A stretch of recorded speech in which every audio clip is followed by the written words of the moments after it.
Sejam muito bem-vindos, pessoal, a mais um vídeo. Agradeço, meus amigos, mais uma vez vocês por estarem aqui novamente nesse sabadão. E ó, Botafogo oficializou a saída, né, do Arthur Jorge, inclusive de maneira muito fria, muito formal. O Arthur Jorge foi anunciado oficialmente também no Al Rayyan. Isso confirma, né, mais uma coisa daquilo que a gente estava falando, que é sobre essa questão do desmanche e tudo mais. Agora de maneira oficial, antes era extraoficial, mas agora sim, de maneira oficial. Inclusive, essa rescisão foi em comum acordo. Arthur Jorge vai receber os bônus pelos títulos conquistados e não vai ter multa de rescisão. Os dirigentes do Botafogo e do Arthur Jorge foi uma rescisão amigável de comum acordo, já que cada um queria ir por um sentido e um caminho diferente.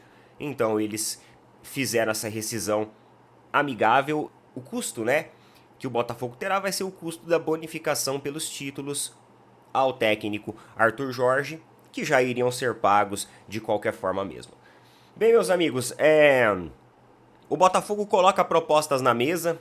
Nós, inclusive, falamos ontem de um suposto interesse pelo técnico Tite. Eu não acredito nisso. Dizem que está no radar do Botafogo o André Jardine e mais outros dois nomes que não foram revelados, e o Botafogo colocou a proposta por Jardine na mesa. Uma proposta por 2 temporadas com valores melhores ao que ele recebe lá no América do México. Só tem um problema. Diz que a proposta não balançou o técnico lá do América do México. Isso porque o técnico hoje ele se sente ali num ambiente de estabilidade, numa zona de conforto, onde ele tem o total apoio, a total autonomia dentro do clube. Mesmo que ele receba mais aqui, mesmo que tenha um tempo de contrato que no valor final seja maior, ele entende que talvez o América do México seja o lugar que ele deve ficar. Os magnatas ali, gestores, dirigentes do América do México, vão colocar as cartas na mesa e estão pensando em trazer um aumento salarial para que o André Jardine fique no Botafogo. Essa informação é lá do Fogão Net, é um portal botafoguense. Eu não estou tirando aqui as informações do nada, as fontes são as vozes da minha cabeça, não. Eu tirei de um portal botafoguense todas essas informações que nós estamos conversando aqui. Amigos, o que muda agora no Botafogo é que o Botafogo começa um trabalho do zero. Neto, o que você acha dessa ideia do Botafogo? Você traz jogadores por 6 meses... técnicos por 6 meses, eles se tornam vencedores e depois todo mundo começa a ir embora. O que você acha disso? Eu, sinceramente, acredito que isso não é uma prática viável para todas as temporadas. Assim, isso se torna talvez um pouco mais prático, porque o John Textor, ele tem um grupo que é dono de outros clubes. Então é como se ele fosse o Chaves vendendo churros. Vocês lembram? Quando o seu Madruga deixa o Chaves para tomar conta da barraca de churros. E aí o seu Madruga dá uma moeda pro Chaves, falando assim, ó, tô te dando uma moeda para você cuidar aqui da barraca dos churros, e aí, consequentemente, com essa moeda você pode comprar um churros. E aí o Chaves fica tomando conta da banca dos churros. Seu Madruga vai até o banheiro, o Chaves fica lá e o Chaves começa a comercializar os churros com ele mesmo. Então ele vai lá, compra um churros, paga o churros com aquela moeda, volta do outro lado, ele recebe a moeda do churros que vendeu. Aí ele dá a volta de novo na banca, compra o churros novamente com a mesma moeda. Então é basicamente a estratégia do Botafogo de John Textor. Pelo menos foi a estratégia agora para a temporada de 2024. Se sagrou campeão, vai receber uma bala das competições que ganhou, melhorou o marketing, agradou a torcida. Agora o elenco cai fora, o Botafogo ajuda a balança financeira de equipes do exterior que passam por dificuldades financeiras, absorve jogadores que não têm tanta relevância e tanto interesse assim, e vê aqueles realmente protagonistas irem embora. E o que vai ficar? Eu penso da seguinte forma, o John Textor fez do Botafogo uma equipe campeã, com movimentações e reforços, soube se direcionar, teve um bom trabalho de scout, viu as oportunidades, se aproveitou também no sentido de negócio, de business dessas oportunidades, e fez o Botafogo uma equipe campeã agora. Só que a médio e longo prazo, cadê o investimento na categoria de base do Botafogo? O Botafogo recentemente adquiriu alguma joia, algum moleque novo, sei lá, de 16, 17 anos, que tem potencial de futuro? Ou o Botafogo vai continuar com a fórmula de trazer jogadores prontos, amarrados a outras equipes que ficam no Botafogo durante meia temporada, conquistam e vão embora? Se essa prática se tornar um ciclo vicioso, sabe o que vai acontecer? O Botafogo nunca vai colocar dinheiro no caixa. Pode até ter conquista, mas isso não vai garantir um Botafogo saudável financeiramente. Porque às vezes ele vai precisar resgatar outras equipes do mesmo grupo. Os jogadores que vão passar por lá já estarão acorrentados, né, por outras equipes, então o Botafogo não vai ganhar. Só vai perder porque pagou. E o dinheiro saiu do grupo em si, então também saiu do Botafogo. E, mano, vai ser aquele negócio. Os caras vão viver numa linha tênue, numa corda bamba, o resto das temporadas. E conhecendo o mercado brasileiro, o futebol brasileiro, a economia brasileira, é muito fácil de um clube quebrar. Ficar dessa maneira. A gente conhece a economia brasileira. A gente sabe que a situação de muitos clubes, financeiramente, ela não é boa. E aí eles caem nas amarras da SAF justamente para melhorarem as suas condições financeiras e estrutura. E o Botafogo melhorou a sua estrutura, só que agora começou de novo, né? A fazer negociações, a gastar em demasia, tem uma dívida acumulada, e aí os outros times do grupo também têm dívidas, também têm os seus problemas. E aí? Será que a gestão Chaves na banca de churros vai garantir uma solidez? O Botafogo precisa ir além se quiser realmente respirar. Tem que trazer jogadores que fiquem por mais tempo. Tem que montar uma estrutura de base para revelar nomes e vender. Como que o Palmeiras e o Flamengo fazem uma parte das suas receitas hoje? Vendendo jogadores. Vendendo jogadores. Principalmente o Palmeiras, né? No último ano aí, ó, nos últimos 2 anos aí, com o Endrick, com o Estevão, mas teve outros que foram vendidos também, por exemplo, o Luiz Guilherme. Agora tem proposta pelo Vitor Reis de 180 milhões de reais por um zagueiro. Por um zagueiro, eu acho que deve vender. Até porque o Palmeiras está fazendo movimentações ousadas no mercado, tá gastando dinheiro, tá colocando a bala. Então, mano, vende, porque o mercado do zagueiro não é tão difícil quanto o mercado de um centroavante, quanto o mercado de um lateral. Então eu vou puxar outros exemplos para a gente continuar essa resenha aqui, prolongar até mesmo essa discussão para outros clubes e outras negociações que estão sendo monitoradas e cogitadas dentro dessa janela de transferência. E antes de mais nada, pessoal, o papo tá bom, o papo é sobre dinheiro, bacana falar sobre dinheiro, né? Não é legal falar sobre dívidas, mas sobre dinheiro é bacana falar. Então olha só, não se esqueça de apoiar os nossos amigos da Tribo da Sorte, porque eu sei que talvez você não tenha ganhado na Mega Sena da Virada. Talvez você não tenha ganhado, talvez você ganhou. Talvez nesse momento alguém que ganhou em um desses bolões da Mega Sena da Virada esteja assistindo o vídeo. Se quiser dar uma colaboração, fica à vontade. Fique à vontade, meu amigo, para fornecer uns milhões aqui. Mas brincadeiras à parte, pessoal, é o seguinte, olha só, você tem a dupla Sena que vai pagar quase 4 milhões. Você tem a Loto Fácil, que vai pagar 5 milhões de reais, está acumulada. Então você tem várias opções aqui na Tribo da Sorte, dentro da plataforma deles, eu tô com a plataforma aberta, para você todas as semanas concorrer e ter a sua chance de ficar milionário. Porque é aquilo que eu falei no outro vídeo, não importa se é 600 milhões ou se é 5 milhões.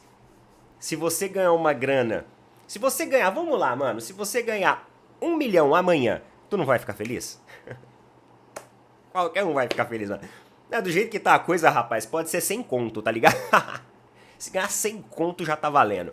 Então, clica no link aí, ó, chama o pessoal lá no chat, pede o cupom do Opina Porco, entra na plataforma da Tribo e participa de uns bolões que eu tenho certeza que você vai gostar bastante. Tribo da Sorte, galera. Tamo junto. Até aproveitando essa pauta que a gente tá conversando sobre o mercado, sobre as movimentações, né? E é legal que um assunto vai meio que conduzindo e puxando um outro, porque a gente vai observando o modus operandi de cada gestão dentro dessa parte de negócio, dessa parte financeira. Por exemplo, eu falei pra vocês que hoje um zagueiro não tá tão escasso e não tá tão difícil assim de conseguir. O Bridgeton, da Premier League, colocou 180 milhões de reais na mesa pelo Vitor Reis do Palmeiras. E eu acho que o Palmeiras deve. Porque se o Palmeiras assumiu a identidade de que os jogadores de base vêm, ficam uma temporada e tem que dar lucro, então, meus amigos, abrace isso e faça. A gente já se livrou de jogadores excepcionais por muito menos, como é o caso do Luiz Guilherme, que vimos embora aí, ó, por um valor até baixo, eu considero. Porque era um exímio, um excelente jogador. E vocês viram o jogo da base ontem do Palmeiras, vocês viram ontem, 9-0. A gente tem o Luigi aí, ó, que provavelmente vai subir, né, pro profissional esse ano. E eu espero que o Abel utilize esse moleque, porque ele tem muito recurso pra ser até o nosso centroavante. Tem muito recurso e pode ser vendido por uma bala também. Outro exemplo que eu vou colocar aqui pra vocês é o Wesley do Flamengo.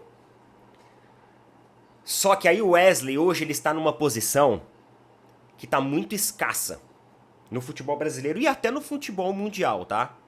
Porque, pessoal, tá muito difícil você achar laterais hoje de qualidade.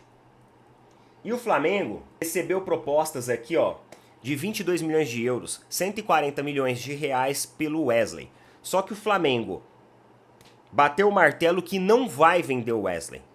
Que antes do Super Mundial de Clubes não vão vender o Wesley. E que quando vender, eles vão querer um valor ali de 30 milhões de euros pra cima.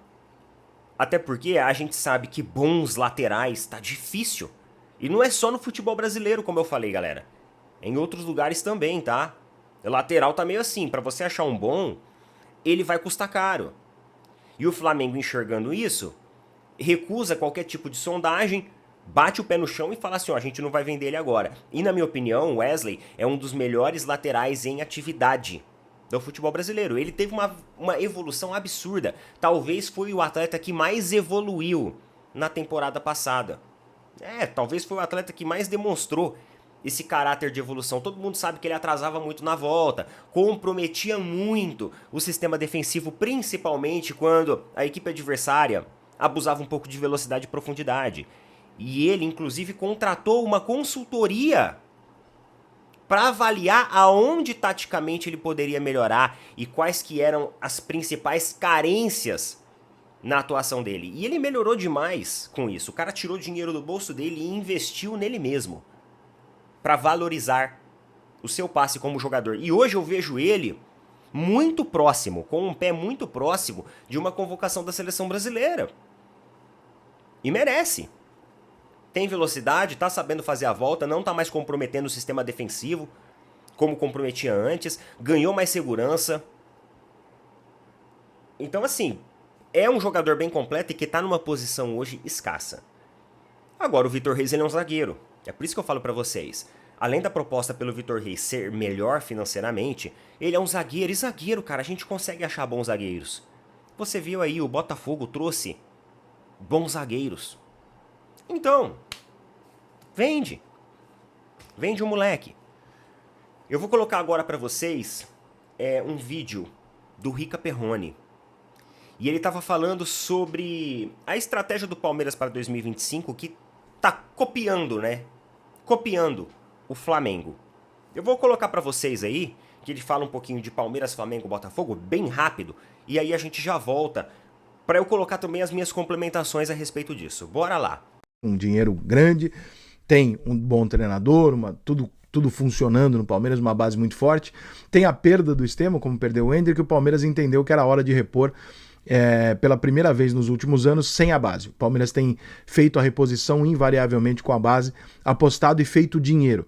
E aí, talvez em 2025 o Palmeiras tenha olhado e falado, cara, vamos dar uma mesclada aqui com o método Flamengo. Qual que é o método Flamengo? O Flamengo não usa a base. O Flamengo pega o jogador da base, lança e vende. E aí ele pega esse dinheiro e compra uma solução para o time dele. É mais ou menos o método do Real Madrid. O Barcelona já é o time que contrata a base e vai com o menino até ele amadurecer e tal. O Palmeiras tava nos últimos anos indo para esse caminho, de falar, não, eu vou parar de contratar jogador caro pra caralho, porque minha base tá me entregando jogador mais caro ainda. Só que quando o resultado não aparece, você dá uma ajustadinha no rumo. E aí eu acho que o Palmeiras sentiu uma emergência e fala, cara, eu já tenho o Felipe Anderson, já tenho o Veiga, já tenho bons jogadores, de várias suas posições tenho bons jogadores, mas eu preciso de 2, 3 cerejinhas do bolo. Tá atrás de Andréas Pereira, Matheus Pereira, contratou o Paulinho do Galo. Cara, não dá pra achar que o Palmeiras tá de brincadeira. Ninguém faz esse investimento se não for pra ganhar a porra toda. Quando ele faz essa contratação, ele naturalmente enfraquece um pouco o Atlético Mineiro, obviamente, que eu não sei se vai ter reposição à altura. Ele enfraquece um dos rivais, então tem 2 ganhos aí. Ele pega um dos rivais de prateleira alta pro ano que vem e tira um dos seus principais jogadores, se reforça muito forte e tenta se aproximar de Botafogo e Flamengo, ao mesmo tempo que ele vê o Botafogo perder jogadores importantes. Então, cara, o Palmeiras está se mexendo no mercado bem pra caralho. Se vai dar certo ou não, irmão, futebol, outros 500. Esse time do Palmeiras que está sendo montado para esse ano, se chegar pelo menos, desses 2 nomes aí, tanto qualquer um dos Pereira que chegar, cara, fica um atrativo televisivo para todo final de semana, porque vai ser maneira de ver esse Palmeiras jogar, no mínimo, tá? Se vai ganhar ou não, detalhes do futebol, mas é um time muito, muito, muito forte pro ano que vem. Pessoal, vocês viram o que ele falou sobre Real Madrid e Barcelona, né? Que o Barcelona é uma equipe que pensa em contratar jogadores de fora e mantê-los dentro da equipe, ou seja, prolongando seus contratos. Enquanto isso, o Real Madrid busca a formação de jogadores. Focar em jogadores mais jovens e que tem um potencial de valorização melhor. Agora eu vou perguntar para vocês, qual clube hoje, de Barcelona e Real Madrid, vive a melhor situação financeira? Porque, para quem não sabe, o Barcelona tem uma dívida de quase 3 bilhões de euros. Está endividado e, inclusive, com as regras de fair play da La Liga, o Barcelona tem um limite de gastos e contratações com jogadores maior que, por exemplo, o Real Madrid. O Real Madrid se endividou com a construção do seu estádio. Isso é fato. Com a reformulação do Santiago Bernabéu. Porém, o potencial de faturamento agora, com essa reformulação, ele é muito maior, que deixa o Real Madrid tranquilo sobre pagar todas as suas dívidas com o faturamento e o lucro do próprio estádio. É aquilo que eu falei para vocês, você pode até ter uma dívida na construção do estádio, só que depois que você tem lucro, meu amigo, aí é um abraço. E o Barcelona também teve endividamento de Estado, só que o Barcelona não conseguiu segurar as rédeas e ainda ter o controle disso.